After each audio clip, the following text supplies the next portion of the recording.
ஏய் வேற லெவலில் இருக்கு. எப்படி செஞ்ச?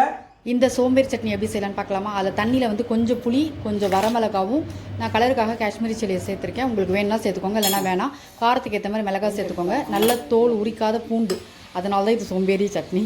ஸோ தோல் உரிக்காத பூண்டு அதில் சேர்த்துக்கோங்க. எல்லாத்தையும் சேர்த்து கொஞ்சம் அந்த புளி சாப்பிட்டனதுக்கப்புறம் பூண்டு, அந்த வரமிளகா எல்லாத்தையும் சேர்த்து கொஞ்சம் கல்லுப்பு போட்டு நல்லா அரைச்சிக்கோங்க. நல்லா மைய அரைச்சிக்கோங்க. குறகுறன்னு அரைக்க வேண்டாம், மைய அரைச்சிக்கோங்க. ஏன்னா இதில் வந்து அந்த விதையெல்லாம் இருக்கிறதால சாப்பிடும்போது ஒரு மாதிரி தட்டுப்படும். அதனால் நல்லா மைய அரைச்சிக்கோங்க. கொஞ்சம் அந்த ஊற வச்ச தண்ணியும் சேர்த்துக்கோங்க.